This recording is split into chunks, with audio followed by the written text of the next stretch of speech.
Welcome to a place for those in search of truth and conviction, a place where we discuss culture, politics, philosophy, and everything in between. I'm Luke, and I'm here with Russ. This is Hardly Strictly Politics. Oh yes, dear listener, the HSP boys are back in the saddle once again for episode number 56. Thank you so much for jumping in the saddle with us. 56, dear listener, a midweek bonus episode, a proper celebration episode as the HSP boys are finally in the same time zone and great again. One united continent, one united country, one blessed and united state in these United States, but nonetheless, two separate adult beverages just to make it fair, and two separate cups of coffee fee, two separate fat shamings, one united trail to the same inevitable conclusion. Man, what a crazy week, dear listener. Dang, that escalated quickly, did it not? Crazy 24 hours. Crazy 24 hours indeed, sir. 56th episode, dear listener. 56K dial-up modem. Y'all remember those, dear listener? Hell, you probably don't. Y'all are so young, you probably don't. 56 T-Bird. You definitely don't remember that. 56 signatures on the Declaration of Independence. You better damn well remember that. And y'all know what else 56 means, dear listener. That means we got 56 miles to ride on this trail right here, right now, so let's not tarry. Let's saddle up and ride into episode number 56, which is in the house presently. Find us on Facebook at Zero Gravity Med. Same thing on Twitter, Zero Gravity Med. Send us email at feedback@zero-gravity-media.com. That's feedback at zero-gravity-media.com. Subscribe to us on iTunes, Stitcher, SoundCloud, and TuneIn, all four under Zero Gravity Media. And dear listener, you can also find us on Podbean, so check us out there. Find us on YouTube, look for Zero Gravity Media and our Zero G logo. Leave us some feedback using the contact form at our website, that's zero-gravity-media.com and zero-gravity-media.com/contact. Now, in the interest of time and the fact that it's a midweek bonus episode, we're scrapping the city shout-outs this week. Oops, pardon me, dear listener. We'll make that great again this weekend, we promise you. But a cursory glance shows that Curacao has been back on the trail, as has Estonia. So, welcome Curacao and Estonia. Also, Ashburn, Virginia, College Station. Y'all know who everybody who's been on the trail. Y'all know already. So anyways, We're not going to shout it out. But Luke, how's Texas treating you, brother? What's going on? Dude, I am so happy to be in Texas right now. Good, man. This place is just, I love Texas so much. Mm-hmm. Mm-hmm. All right. What's going on? What do you love? What do you love? I mean, the heat, man. It's hot. You know that. It's hot. Yeah. Honestly, but here's the deal. It's hot, but you can appreciate the heat, and you can only appreciate the heat when you live in a place that has air conditioning everywhere that's prepared for it. True. That's true. So it's amazing. It's like, I love walking outside. It's hot. And then you get in the car and it's AC. All the buildings are air conditioned. All the stores are air conditioned. All the houses are air conditioned. Everywhere is air conditioned. Yeah. Which totally makes the heat not that big of a deal. I mean, I would much rather deal with heat in Texas than cold in Germany. No, dude. I would rather deal with 105 degrees in Texas than 85 degrees in Germany. 105 degree day in Texas is more comfortable than an 85 degree day in Germany. Same with San Francisco, man. Yeah, no AC. Yeah, because nobody has air conditioning here. Yeah. But in San Francisco, at least the stores have air conditioning. True. That's true. In Germany, you walk into a store and it's hotter than it is outside. And everyone talks about Euro stink, like how Europeans stink. That's true. It's because they don't wear deodorant and everyone's just sweating all the time. You're on the tram sweating. Then you get out of the tram, you're sweating walking. And then you go into a store and start sweating. You're just sweating all the time everywhere. And in Texas, you might sweat for like a minute or two, but then you walk indoors again and you stop sweating. Yeah. So this is why Europeans stink, is because they're just always sweating all the time everywhere they go. And they just kind of accept, this is just summer. They just accept it. We're all going to stink for 3 straight months. Yeah. And I mean, that's not to say everybody is like that. You know, it's not like the office is like that or anything, but, you know, and people get home and they take showers, but you know, you get those hot days where it's still hot inside your house, even over the course of a night, you know? So I would much rather deal with the heat, and the heat in Texas is much more bearable. And also I realized this living in Europe, that you know, you have these days where you go out and you go swimming and it's just fantastic to like get out of the pool and it's warm, and then you dry off and then lay there and dry out and then go inside and it's like, that is so enjoyable. But only because there is respite available to you. When there is no respite, now suddenly it's like heat is no longer a thing that you can enjoy. Like cold, you can always put on more clothes. You can turn the heater on, you know, all this sort of thing. You can to up to a certain point, you know, as long as the coldness doesn't outweigh your mitigating factors, you can mitigate cold. Yeah. But heat, if a society is not prepared to deal with heat, as is the case with basically all of Europe, then there's no respite from it. There's just nothing you can do about it. And then that, you know what I mean? I do. And I mean, then there are these weird people like Squirt DJ, Rip Squirt DJ. He's no longer with us, dear listener. He loved the heat. He thrived in the heat, and he didn't stink. He didn't sweat. And, you know, he weighed about $110 at most. And dude, like he hated the cold, but he loved the heat. So there are people like that as well. You know, I get it. Yeah, you know? Totally. Yeah. Yeah, I mean, other things is the space. I love the space. I love the roads. I love the people are so nice. The customer service, the variety of stores. You just, you know, in a place like Texas, it's life is the way that it ought to be. You know, the variety of the stores. You know, in Europe, things are just always becoming worse somehow. But I come back to Texas, it's like gas is cheaper now than when I left. True. You know, housing prices aren't exploding through the roof unless you're living in a place like Austin.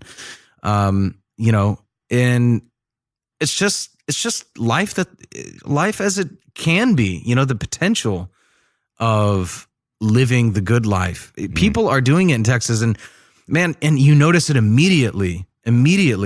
Getting off we landed in Houston, and my dad, you know, picked us up, and we got in the car, and it's just like, you know, in the Houston airport, in the parking garage there, driving out, it's just like $30,000 truck, $40,000 truck, $50,000 SUV, $40,000 truck, $60,000 SUV, $50,000 truck, just one after the other,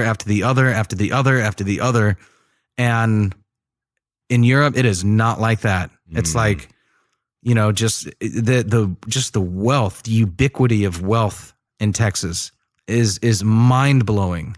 If you've ever lived somewhere else, it is in you know, you think of Hong Kong, and that's a very wealthy place, but the ubiquity of the wealth is not there. Right.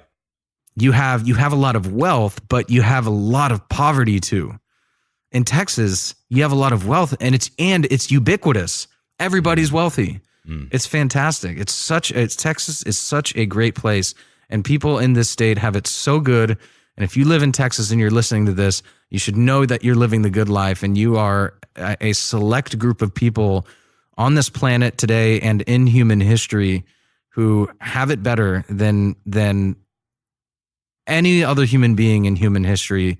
And if you don't live in Texas, you should. Not all y'all, but some of y'all. Actually, everybody on this trail should. No question. Everybody on this trail should. Yeah.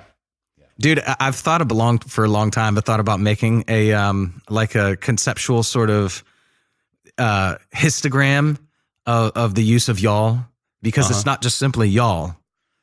There's like all sorts of permutations of y'all. Oh, there's like one of y'all, two of y'all, all y'all, some of y'all. So there's you, then there's y'all, then there's all y'all, but then there's also some of y'all, and then there's one of y'all, two of y'all. Like, There's all these different. Y'all is such a conceptually malleable and useful word. Isn't it though? Yeah. There is a friend of mine who I used to DJ with, right? And he lives in San Diego. We used to hang out often, right? And he always talked about this because there's a big difference between the term F y'all and F all y'all. And when you mean F y'all, meaning F all y'all, that's the extremist of the extremist of that term. Yes, dude, totally. Well, when you say F all y'all, you're making it categorical. Right. Yeah. That is hilarious, dude. Yes, sir. You know, in German, there is a pronoun which in the German language, they have y'all as an official pronoun. Really? Yeah. Huh. There's I can't remember. It's either she or ihr, but you know, we have he, she, you, we, or I, he, she, it, you, we. Yeah, whatever. In Germany, they also have y'all, like officially. Nice. A language with a built-in y'all, dude. I mean, no wonder they colonized Texas back in the 1800s, dude. Yeah, right? Yeah. Carriage before horse. I know, dear listener, but you get what I'm saying. So, yeah. Well, let's jump into it, dude. I think there's a single burning topic. Dang. What is it? I don't know, man. I don't know. I can't think of it. Is it Greta Thunberg, the climate summit? That actually is some great stuff right there. But no, that wasn't it. Oh, Nancy Pelosi slurring her speech. Yeah, that may be it, but not quite there. Maybe it was something to do with Biden. Getting warmer. I think maybe is it Joe Biden or was it Hunter Biden? It's confusing. No, dude. You know what it is? It was. I know what it is. It was Trump colluding with the Ukrainians. That's what it is. That's it. Well done. Yes. I say impeach now. Of course, man. Me too. Who would not? Actually, you know what? I say bring him up on treason charges and execute him is what I say. Straight up. Yeah. Guilty before charged. Yeah. Actually. Absolutely. I mean, no need to charge. Just guilty. Yeah. Just guilty. We all know he's guilty. Yeah. I mean, why even charge him with something? Yeah. Why would bother with these legal formalities? Okay. Dear listener, we're just trying to have some fun. Y'all know what we want to talk about. We want to talk about this impeachment nonsense. Okay. Luke, you got the lead on this. What do you think? What do you think about this, man? Well, I say do it. Agreed. God, man, there's so much to say. And the thing is that in the news, there's just been so many,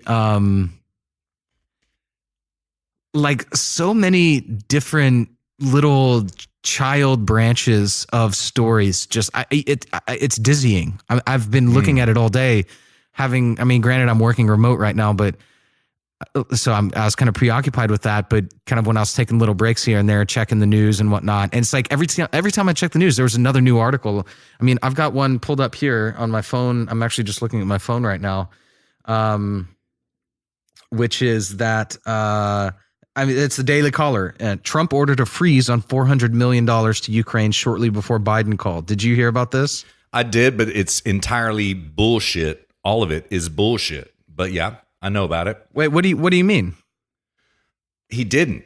He did not. He ordered a freeze, yes, but it's not the political link that they have just made here, right? He did order the freeze. He wanted a guarantee from the new president-elect, if not the new inaugurated president, that they were not going to be corrupt with our $400 million. And he got that assurance as evidenced by this transcript just today. Oh my God. Yeah, it wasn't blackmail like the left is trying to paint it. No, it was mutual assurance. It was a deal that the president made. And It doesn't matter if it was blackmail. The president can do this. But like, what is more important here, Luke, is that we know that Joe Biden literally blackmailed Ukraine with $1.5 billion. I'm sorry, $1 billion. 1.5 is what his son Hunter made in China. It was $1 billion, right? If he did not fire the prosecutor in Ukraine, okay, that was looking into Hunter Biden, okay? Everybody knows this now. This is shit we've been talking about for 4 months now, 5 months, right? And now all of a sudden the mainstream catches up with the HSP boys and steals our shows, you neophytes, and steals our show prep, right? You neophytes. Now all of a sudden everybody gets it, even though this is not a news story. This has been going on since 2017. And the HSP boys reported this in these hallowed halls in the early episodes of HSP and also in the very earliest episodes of Bots, Thoughts, and Drops. We know this, okay? We're not going to belabor you with the details once again, but we do want to illustrate the fact that now the mainstream media all of a sudden kind of seems to get it. What Luke and I said on Sunday this past week about how the more they go after President Trump about this, the more they are going to get red-pilled about Biden's corruption in Ukraine, about Hillary's corruption in Ukraine, about Obama's corruption in Ukraine, about the DNC's corruption in Ukraine. Dude, when Nancy Pelosi did it yesterday, Luke, I was like, you know what? Do it. By all means. That is exactly how I felt, man. Yeah. Exactly. Because here's the thing is once they move forward with impeachment, the gloves are off. Oh, this is no longer like, this isn't like my Russia collusion. This is like full on impeachment now. Like this is the gloves are off. If you can't get Bill Clinton out of the office for what he did through impeachment. He lied. He lied to a federal court and Congress. Yes, he actually did. Yeah. Imagine what could, imagine, there's just no way. It's a non-starter. In fact, on Facebook, we were having like a little bit of a conversation on Facebook. I don't ever talk about politics on Facebook for a few reasons, but so rarely do I dip my foot into that pool. But today I did, and was just kind of like, the left is just, they're putting a gun up to their head and they just pulled the trigger on 2020. And everybody was like, yeah, you're right. Like even leftists.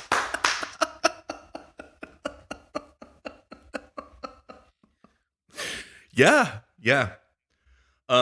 There was a leftist on Tucker last night. He is a former CIA agent, and he said the same thing, and he excoriated the left about doing this. Oh, my God.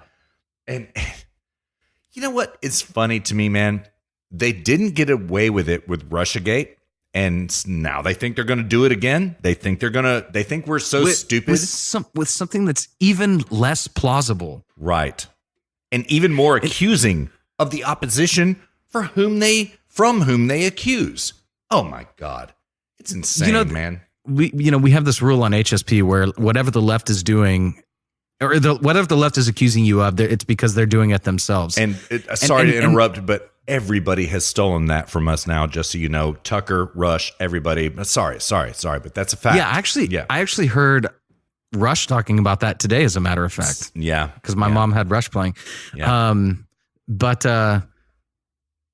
now I'm also realizing that it's not merely that, but it's also the extent of it is true too. So the more accusatory they become is the more guilty they are of having done it themselves. Yes. Yes, sir.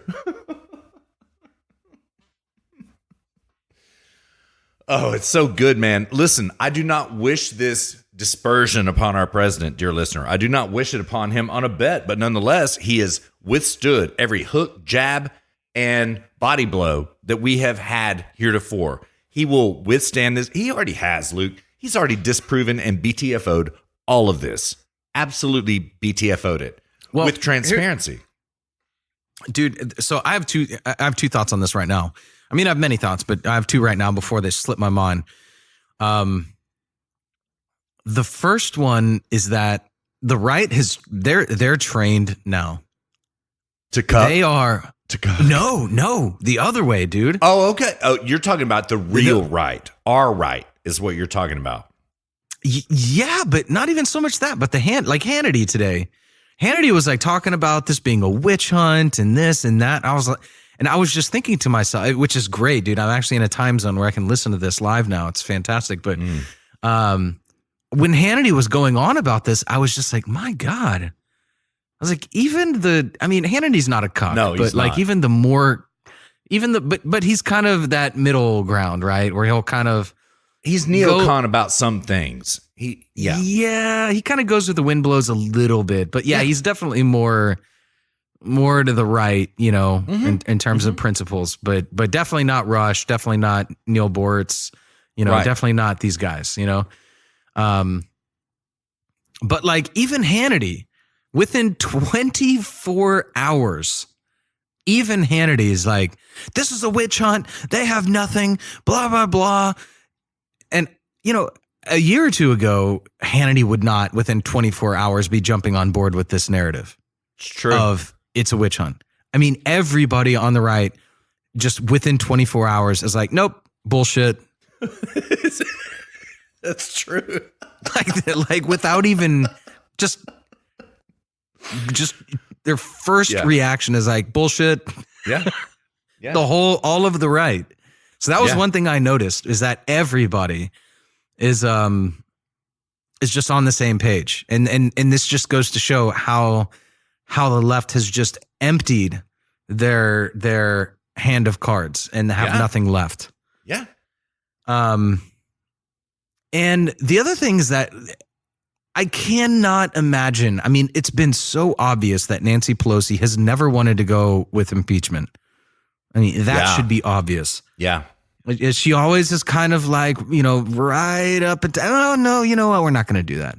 Yeah. So she'll kind of try to appease. And then when she needs to do something, well, oh, no, actually, no, we're not going to do Well, that. it's because of the squad. The squad makes her do it, Well, the squad. Well, now it's the whole field of candidates, all of them. That's you saw that. You saw the commercial that Trump put out.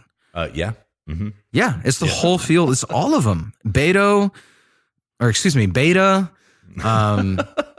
Joe Biden, who's soon going to be Joe Biden. Yeah. Yeah, he is.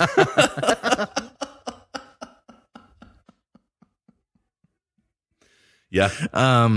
Yeah, dude, it's the whole field of candidates now. So Nancy Pelosi is like, wow, the squad just turned into the Democrat primaries, literally, talking points and all. Yeah. But even still, I don't think Nancy Pelosi would move forward with impeachment unless they really, really have something to hide. And that in concert with the fact that Obama still to this day would not throw his hat in the ring, but throw his endorsement to Joe Biden. That's a great point, man.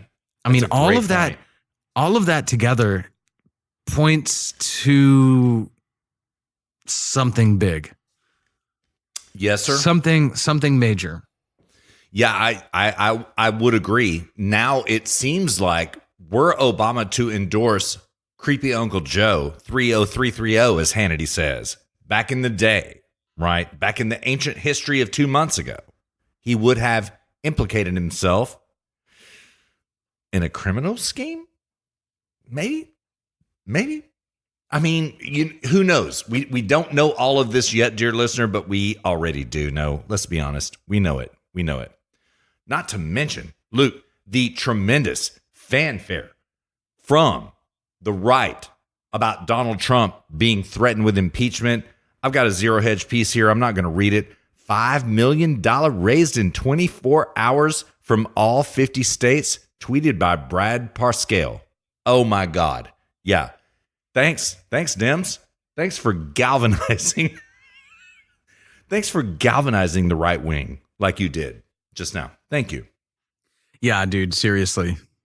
By the way, we never explained to dear listener, we're kind of doing a short show tonight. Do you want to Tell them Yeah, about dear that. listener. So it's a midweek bonus show.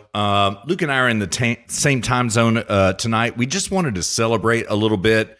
We've got some God tier content. If you have not looked at it yet, you have got to check out Ross Schumann on our show. You've got to check that out. Even if you're not in Texas, you've got to get great again and go listen to Ross Schumann. Luke interviewed him, and then Luke and I interviewed him in part 2, which cometh, but I don't know when, Luke. I'll get it out in the next couple days, right? I'll get it out. I'll probably do HSP 56 first, and then what do you want to do, man? HSP 56, or what do you want to do, man? I don't know. Either way is fine. Okay. All right. Yeah, we should. I I mean, agree. while it's fresh, we should probably try to get part 2 out. Yeah, But- okay, I'll do that. Okay. But Although this is fresh too, but like, dear listener, true. yeah. Anyways, Luke and I are celebrating, right? Being in the same time zone. This bullshit erupted this week, and we just had to sound off about it and not wait until the weekend. And so we're here on the phone at 11:10 at night, sounding off about it. And it's going to be a short show. At least we're not distracted by an Aggie game right now. So there's that. You should be thankful for that, you know. And Yeah, we also told dear listener we did a short show on Saturday with the expectation that we would do a show today too. yeah, that's true. That's true. But it was a 2.5 hour show, so it wasn't quite short, but it wasn't long, but it wasn't short. We're working overtime here then. Yeah, that's exactly right, man. Yeah, that's exactly right. Yeah. So, but dear listener, okay, this stuff is so crazy that there could not be an instance of something like this without HSP Boy immediate feedback while we are in the same time zone. And that is why we're doing this show tonight. And we're doing it for you, right? But we could not let this slip without us weighing in on it. And Luke, we've already brought some facts, some fact shamings that nobody has talked about yet. Nobody has talked about this, you know? So there's that. Yeah. There's that. No, Rush was going on today about. I didn't Not get Fusion. to listen to Rush today, man. It sucked. Anyways. Yeah, he was going on about not Fusion GPS, but CrowdStrike in the indictment. I did read the indictment. Oh my God, CrowdStrike. So what's going on here is that Donald Trump is asking Zelensky to investigate CrowdStrike. Okay. Yeah, okay. You know what? I don't disagree. There is a larger point here that is missed by Rush, even the God himself, that is missed. There is one sentence in that transcript that nobody is talking about. And Trump says to Zelensky, we understand you have the server. We understand you have the server. What server is that? What server is that? Would that maybe happen to be the DNC server? We don't know. We understand. Well, dude, what is the background of this? This would be. It could be numerous things, Luke, but the way I frame it, when Donald Trump said to Zelensky, okay, we understand you have the server, right? There's only one, the server. That is the DNC server that got hacked by the Russians. That's the one, which was the source of the Podesta leaks and the DNC leaks. That's the only thing that makes sense to me, but we're going to have to wait for more facts about this. But like, where did this come from in the first place? Like, why is Rush suddenly talking about it? And like, where like, why now? It's the transcript, which Trump declassified today, right? And the left is trying to discredit the transcript. Oh my God, I'm not believing anything Republicans transcribe. Oh my God. Listen, that's the closest you're going to get there, shit libs. That's the closest you're going to get, so you better believe it. I happen to believe the transcript because they got Donald Trump's mannerisms of speaking perfectly and Zelensky's mannerisms of speaking English perfectly. So I happen to believe it, okay? Donald Trump said to Zelensky in there, we understand you have the server. Where's the server? Right? And it was right when he was talking about the Biden stuff. It was right there, right? Now, Is it illegal to ask about this? It's absolutely not illegal. He is the chief law enforcement officer of this land. He can ask for anything he wants. He can say anything he wants. He's the president, right? Yeah, I mean, if anything, the left should be like, oh, thank you for finally figuring it out. Right. He should have been like, Right. I was just trying to do Hillary a favor here, okay? I'm trying to get the server back. Right.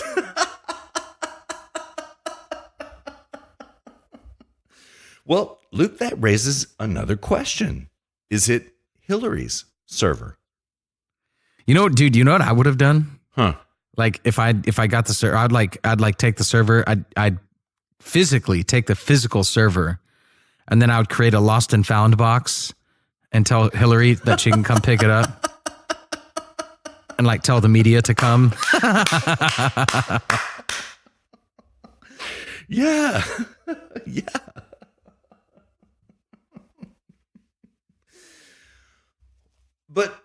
But man, I have to say, okay, the fact that Rush seizes upon the fact that they mentioned CrowdStrike, and I'm guessing right now, but I understand, I guess that his implication is that he was asking Zelensky to investigate CrowdStrike's interference in the 2016 election. Okay. Now, dear listeners, some background information. Who CrowdStrike is this. Okay. The DNC servers got hacked. They got hacked, right? So the DNC says, do I believe it? No, I don't believe it for a moment, right? I think it was an inside source. And y'all know who I think it was. I think it was an inside source, right? But they reported fraud to the government. The FBI shows up and they're like, yo, we're going to confiscate this server and we're going to take a look at it. DNC is like, oh my God, no. Well, actually, Debbie Wasserman Schultz herself is like, oh my God, no, you can't have our server. Oh my God, that's our server. Oh my God. So they outsourced a private firm called CrowdStrike to forensically investigate that server. Okay. I'm assuming that this is what Rush is seizing upon, the fact that, first of all, Donald Trump knows about CrowdStrike. That's rather remarkable to me. Second of all, that he asks for a subliminal investigation into CrowdStrike in Ukraine. Okay. Third of all, he says, we understand you have the server. It's right there in the transcript. Don't believe me? Go read it. Go read it. Do you see what I'm saying, Luke? Yeah. But what are the juicy details of because I've read like some of the transcript, but clearly not all of it, because I'm not even familiar with that. I heard Rush going on about it. I was like, what the hell is he talking about?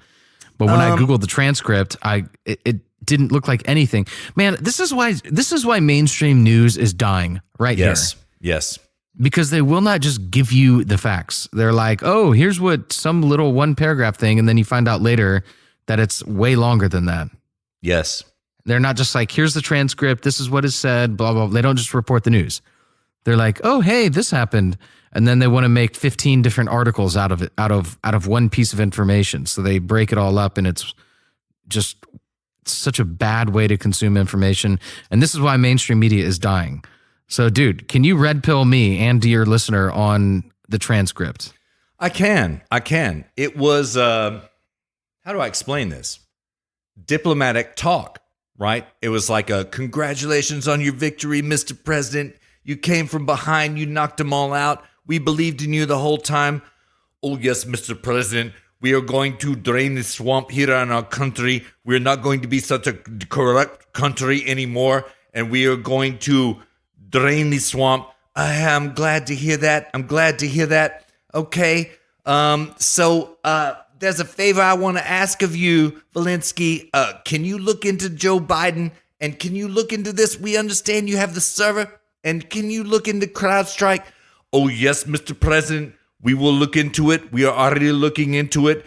The way that Joe Biden had the prosecutor fired was inappropriate. And we are investigating that as well. And we are investigating the Bidens. And we want to make Ukraine a great partner of the United States. And you don't believe me, you just watch. And that's all of the transcript, right there. Dude, And I wish we could like read that as if it's a script, like the two of us. Yeah. So that's it. That's all it was. It was absolute diplomacy. It was not treason. It was not illegal. It was perfect. It was a perfect conversation. Oh my God, you should just go back and listen to it. The president happens to be right about this. It was a perfectly diplomatic and legal conversation. Perfectly. Yeah, it wasn't like Trump was threatening to take another one of their women or something. Right. She's from Slovenia, but I okay, well, basically the same. But I get your point. You know? Yeah. So I don't know, man. I mean, exonerated 2.0, Russiagate 2.0, exonerated 2.0. I don't know how much more there is to say about this, dear listener. Look at, I've already laid these details bare over and over and over again. Okay. There's really nothing much to say about it. Now the mainstream media is getting hip to it, right? They're like, oh my God, Trump withheld military aid in order to investigate a political opponent. Oh my God. No, that's what effing Biden did. That's what Biden did, and enriched his son in the process. Okay?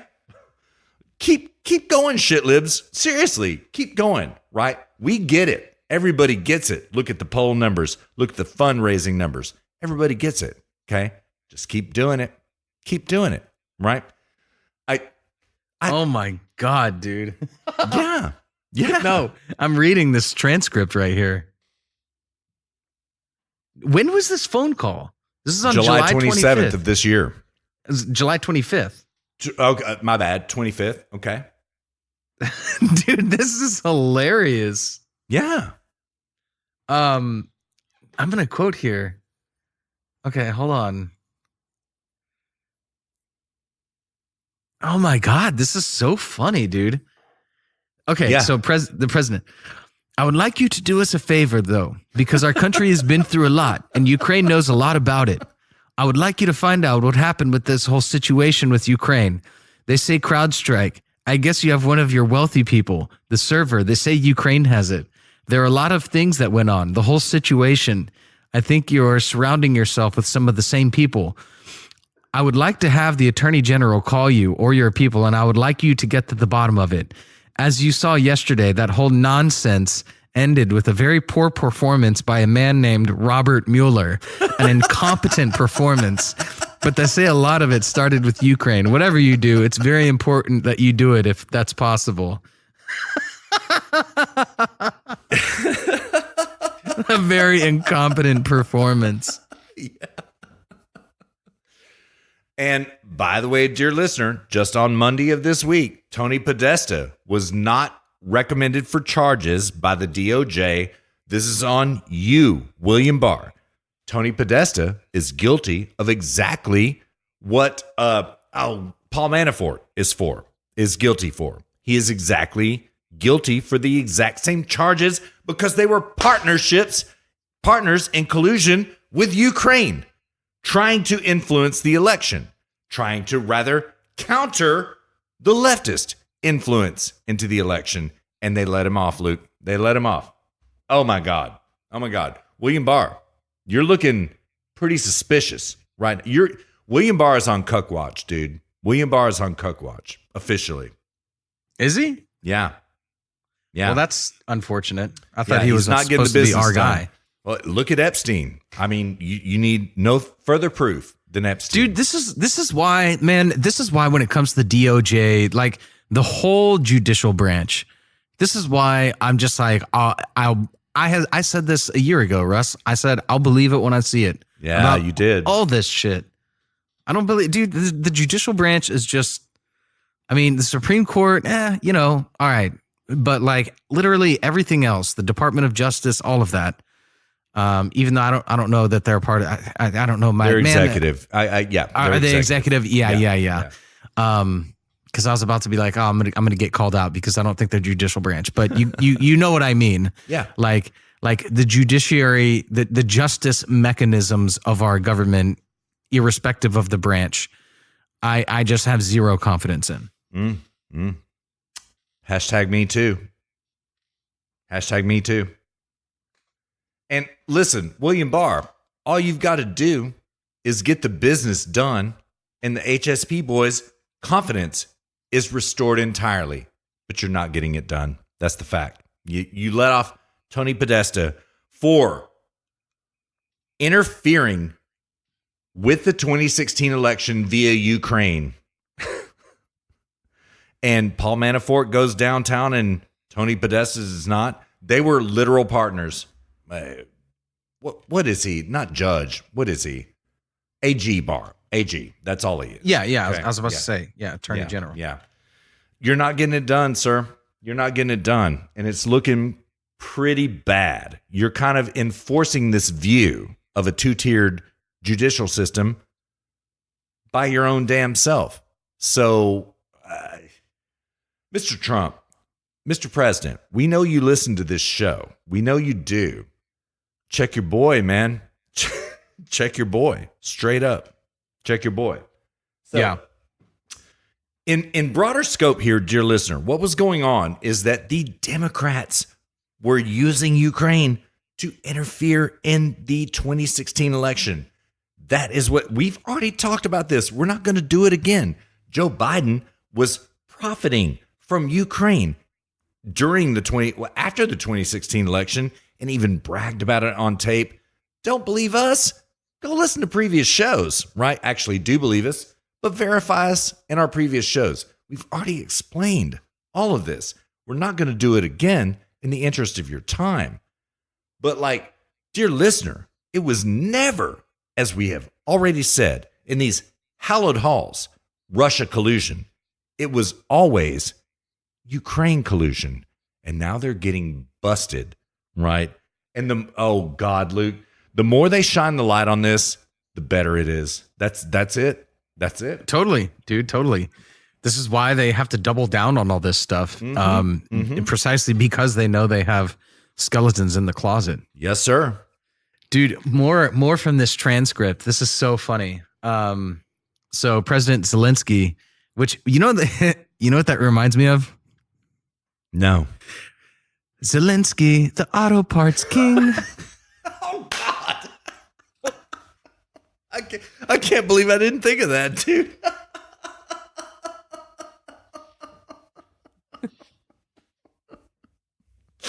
Good, man. Good.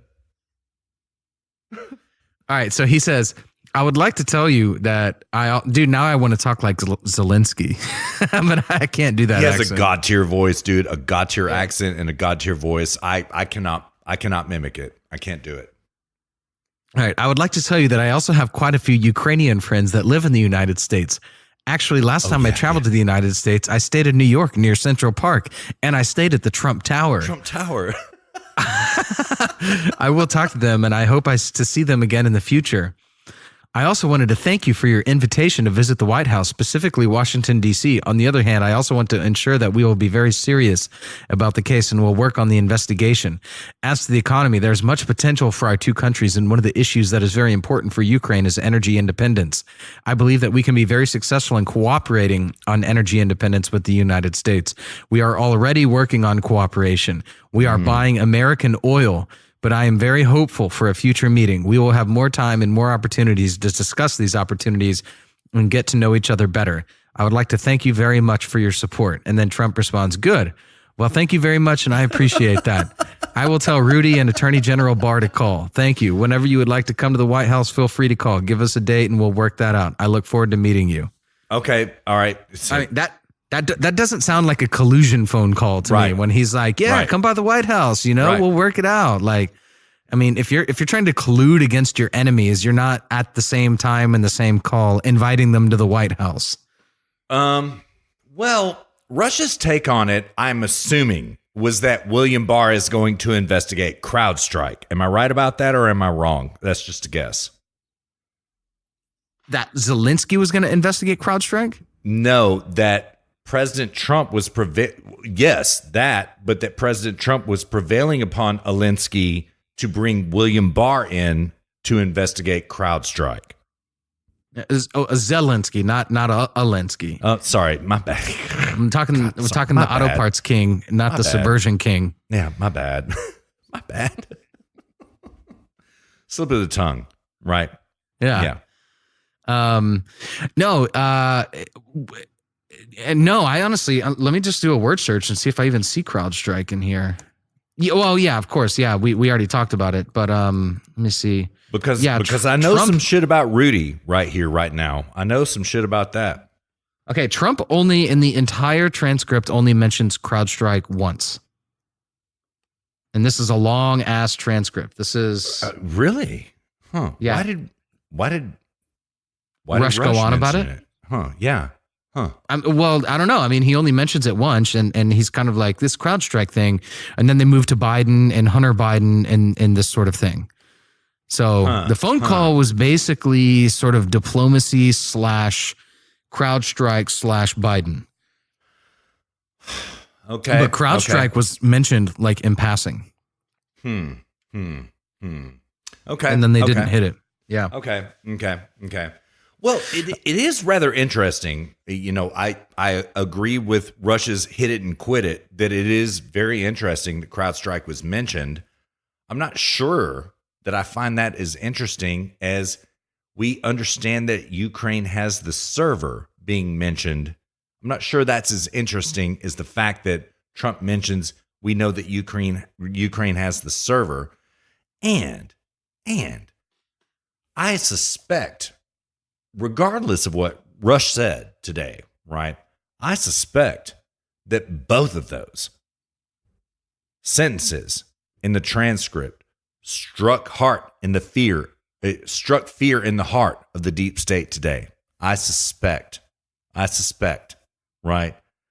That may have been a baiting operation, Luke. That may have been a baiting operation because that's how this president rolls. That's what he does. Maybe. I don't know, man. I don't know if Trump thinks that far ahead, to be honest with you. I mean, I know he thinks far ahead as a business person. I mean, he has to, especially a successful business person. I mean, you do have to think.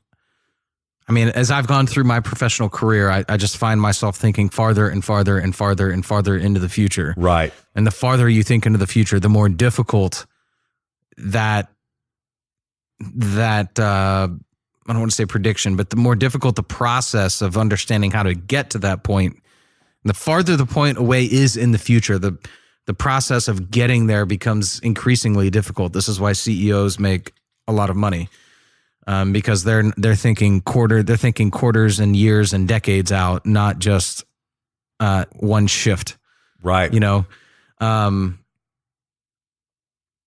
So yeah, I mean, Trump necessarily his sort of MO in terms of thought is for sure long term, but I don't know. Maybe he knew he was being spied upon and set this all up. Maybe he said that. He said that back in the day when he was president-elect.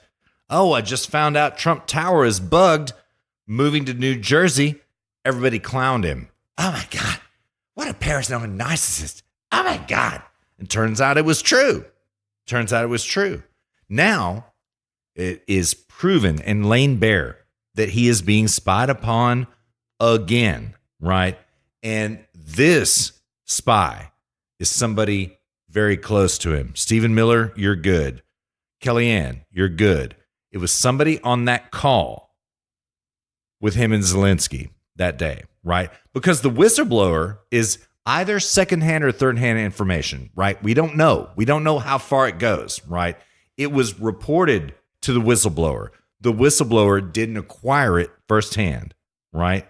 So somebody else close to Trump, close enough in the orbit to listen to this call is the one who spied. That's all these goddamn leaks. Pardon my French, dear listeners. Sorry about that. But all these goddamn leaks. This is the leaker. They've gotten rid of most. You know, not going to name names, right? But you all know who they are, right? But one big one remains. One big one, right? Leaked to this spook whistleblower. That's the fact. So, as the point that Andy McCarthy made on Laura Ingraham last night, the spook whistleblower really doesn't matter anymore. Oh my God, he has Democratic leanings. Oh my God, he's hired the attorney who defended whomever. I can't remember. I think it was Tony Podesta. Okay. Doesn't matter. Doesn't matter about the spook who was the whistleblower. It matters about the leaker right now. That's what matters. Who the F is the leaker? That's what matters, right? It's not Stephen Miller. It's not Kellyanne.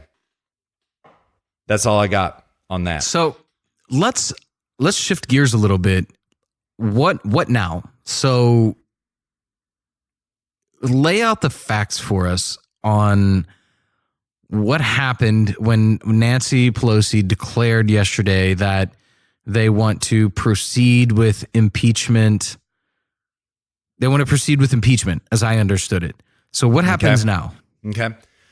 Yeah, I can do that. I've got a little bit of audio that is God tier. It's Rudy Giuliani last night, but I'm not going to play it now. We'll play it when the time is right. Okay. And it's already cucked, man. It's not the greatest parts of Rudy shouting down Chris Hahn last night. The facts are these. Okay. What is it that Nancy Pelosi did last night? It is precisely nothing, because the House of Representatives has not taken a vote on impeachment yet, so there can be no impeachment inquiry. Oh my God, we're starting a full-on impeachment inquiry. Oh my God, that cannot happen without a vote of the House, right? It's just, Luke, literally, investigate, just like what Jerry Big Nads has been doing, just like what Adam Schiff has been doing. Nothing has changed except for the rhetoric. And this is appeal to constituency and nothing more. And that, because of that, that's backfiring on them. And those are the facts. Yeah, I mean, I when I hear appeal to constituency, I don't know in what way. Because Nancy Pelosi is trying to get reelected. Big Nads has to get reelected again, right? Yeah. And the squad is running against him, you know? So yeah, but I don't think I think people are leaving. This is why people are leaving the left, is because they know all this is bullshit. You have to be a brainwashed moron to actually be standing on the sidelines cheering them on. Yeah. You have to so I mean, here's the thing. Okay, you've got the people that support them ardently. These are the brainwashed people standing on the sidelines. And then you've got the people who are kind of yeah, I'm leftist, but I'm not hardcore. And then you've got the people who are just in the center and kind of wish they could be leftist but don't want to. Those center people, when they talk about impeachment, those center people are lost entirely. They're gone. The people who are like, yeah, I'm a leftist, but I'm not hardcore. These are the people that the left is. When I say the left, I mean Nancy Pelosi and Nancy Pelosi. These are the people who would probably vote for the Nancy Pelosi types, but they're not going to anymore because it's too cringy. And then you've got the more ardent leftists who they're not going to leave anyways. So all you're doing is catering to a group of people who were never going to leave in the first place. And because you're being, you're acting and behaving so insane, you're just pushing away the people that would otherwise probably vote for you if you didn't act so batshit crazy. Does that make sense? Yeah. Yeah. You know what? In the context of the 2020 primaries for the Democrats, this is fantastic. It's nothing but fantastic for us. For them, it's disaster. So, yeah. Yeah, totally, dude. Yeah. Do it. Do it. Do it, Nancy Pelosi. Do it, Chuck Schumer. Do it, Jerry Nadler. Do it, Adam Schiff. Do it. By all means, do it. We're backstopped in the Senate, even though we're going to get some cucks like Mitt Romney. If the Senate actually takes up this impeachment nomination, which probably won't pass the House, but if it does, okay. Will the Senate take it up? Doubtful, okay. But if they do, can you get 66? I think that's doubtful. Mitt Romney, I'll tell you right now, Luke, who is on not cuck watch, he's on cuck alert right now. He will vote for impeachment. You're right. There are a couple of others. Here it is. Menendez. I got it. All right. Menendez, all right, the serial philanderer and child rapist. So Menendez. Who else we got here? Dude, there was something else I wanted to ask you about. Yeah, what's that? I mean, I don't want to totally shift gears here if we're go ahead and shift it, and I'll try to figure this out. Did you see that Facebook declared themselves a platform? I'm sorry, a publisher. No. Yeah, they came out and officially declared themselves a publisher, and I know for a fact that they are clamping down on groups. At least right-wing groups, I'm sure probably left-wing as well, saying that you can't just publish anything anymore into groups. And they're really... Are you kidding me? No, I swear to God, yeah. They came out and publicly declared themselves now a publisher. Well, then that means they're not a platform anymore, is what that means. That's what that means. That's a bold move, man. That's a bold step. It's a bold move, Cotton. Yeah.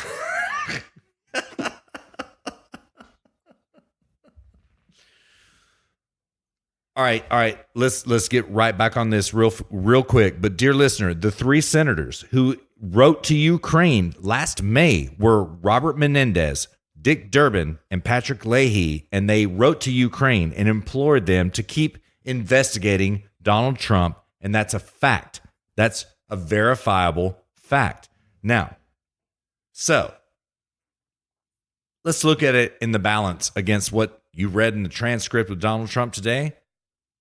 Let's look at the Biden scandal in Ukraine. Let's look at the Hillary scandal, the DNC scandal, the Obama scandal in the Ukraine, and this three senator scandal in the balance. And let's just think about that. Now, Luke, I want to get back on this. This happened yesterday, for real? Yeah, maybe. No, I think it was a couple days ago. Damn.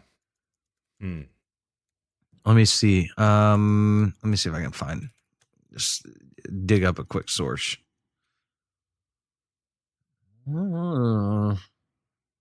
Yeah, of course, Google is like suppressing it. Right. You can't find it. Well, yeah, but they've come out and declared themselves a publisher. Well, it's interesting. But go ahead. And they're reaching out to group moderators saying that you need to be really monitoring your stuff and make sure that what you're saying is true. I know for a fact that has happened. Huh. Well, I don't disagree with the truth, but like you used to be able to, lie about your physique on Facebook and get dates, and now you can't do that anymore because they're not a platform anymore. Now they're a publisher. Yeah, incels on suicide watch. Right. Right. That's a bold move, man. So they bought what you call the Ben Shapiro model, what I call my model, because this is the only way I can think of. Luke, do you know if this is a legal decision? Because, Zuckerberg was up there on Capitol Hill talking to the president last week. Did the president force him into a decision about publisher or platform? Do you know anything about that? I don't. I don't. Nothing. Okay. Dear listener, for 57 we will find out these facts and we will let you know. This is intriguing, to say the least. So if they are publisher, then this means that they are declaring themselves to be partisan. That's what this means. That's what it means. Yeah. I mean, if not partisan, then they are at least sanctioning whatever it is being said. Yeah. Whatever that is. Oh my God. You got to clean up this right-wing content, moderators, right now, or you're going to be banned from this website. I mean, to be fair, I don't know. I know of one group that happened to. A dear listener told me about it just today, as a matter of fact. And this person was a part of a group, and she submitted something, and the moderators had put out a message a few days ago saying, sorry, just a heads up, it's going to take a lot longer for stuff to get approved. My personal account has been locked down just by virtue of being a moderator of this, or administrator, I think is what they call them on Facebook, of this group. And they've reached out to me, and I know others, saying that you need to monitor the stuff that you put out and make sure that whatever it is true and not fake news. And then I was like, oh yes, this is perfectly aligns with the wear a publisher statement. So to be fair, that's the only as Jordan Peterson would, it's the only instantiation of this that I'm aware of. Man. Poor bastard. I mean, yeah. But that's the only instance of this that I know of. So it could be happening to everybody. This could be a blanket policy across all group administrators on Facebook. I don't know. That's the only one I know of. It's the only data point I have. So that doesn't say anything about, Facebook's behavior towards leftist groups versus right groups or anything like this, Okay. I have to be honest, Luke. I've not been on Facebook at all, right? But in Google, I have seen kind of, how do I explain this? An obsequious gesture toward right-wing search terms until just now, when I was trying to find out about Robert Menendez, Dick Durbin, and Patrick Leahy. I couldn't find that, right? But I found an obsequious catering to right-wing sites in just the last 2 weeks, truly.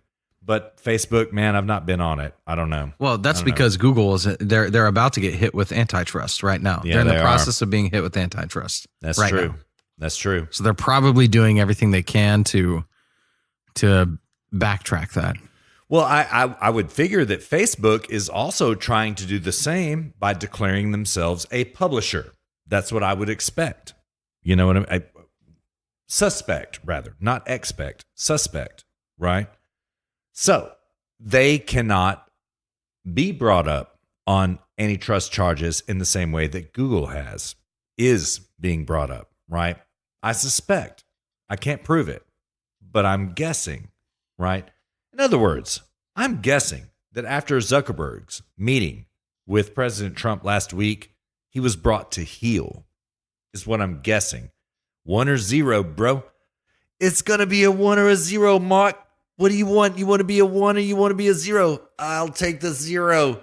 I suspect, but I can't prove anything. But I suspect. Yeah, and then Trump's probably like, yeah, of course, I know. You wanted to be a 0. Beta. Yeah. Get this guy some McDonald's. Get this guy a Big Mac on the way out. Man, he's clearly vegan now, man. Look at his physiognomy now. He does work out. I'll give him that. That's better than me. But he's clearly, dude, he looks alien now. Straight up, he does. Like, he used to look human. Now he looks alien. He looks weird.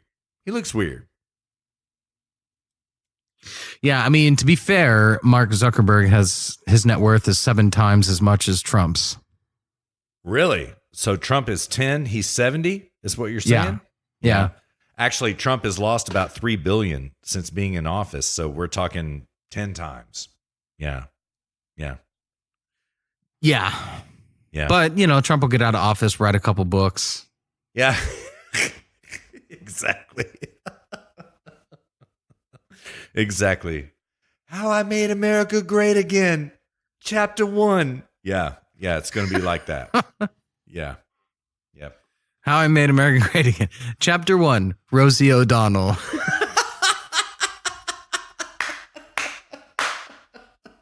Yes. Just so. Just so. No, the title of the book will be Only Rosie O'Donnell.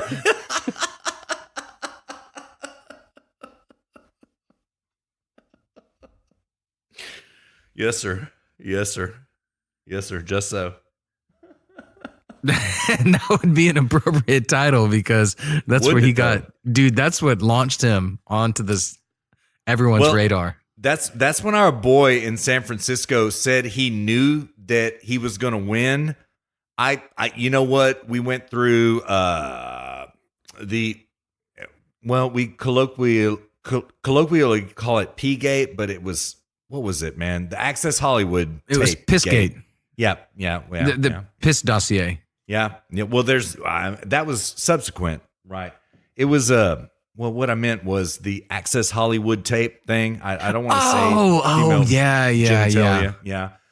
I was. Oh yeah. Okay. Yeah, we're thinking of something totally different. Yeah. Okay. Yeah. I've got to be honest, man. I was confident in my heart, but in my brain, not so much. Right. Until he did the "because you'd be in jail" thing. Then I was like, it's done. It's over. When he did that, oh my God, it's really good that we don't have a man with the temperament of Donald J. Trump as president of the United States. And that's all I have to say. Because you'd be in jail. That's when I knew it was over right then. I knew it was over right then. Yeah. But our boy in San Francisco was the first debate, loyal. Only Rosie O'Donnell. That was the Megyn Kelly incident. You remember that? Dude. He just straightened his tie and put up his index finger. Yeah. And then said that, his and pinky then finger, just his smirked. His index and then pinky and then only Rosie O'Donnell. Yeah. And then he just smirked. He wasn't even laughing. We were watching that. I don't know if you remember that. We were watching that. Yeah, dude. Yeah. Oh, man. I cannot wait for the Trump debates again, man. I know. The Trump rallies have been God tier. This one that happened right after we hit the black button on Sunday with all of these Indians and Mexicans, literal Indians and literal Mexicans in Houston. Dude, have you watched it yet? It was God tier. Modi, the Prime Minister of India, shows up wearing a pair of shorts. I hereby endorse Donald Trump for president of the United States. Dude, it was God tier. Everything that happened. The president of India? Yeah. Huh. Yeah. Mm-hmm. Surprised Trump was like, okay, I know we have Indians in the audience. I would like to say the bathrooms are in the back, off to the left. Yeah. Excuse me, dear listener. Sorry. Luke makes me laugh too hard sometimes. Sorry. Inside joke. It's not that inside.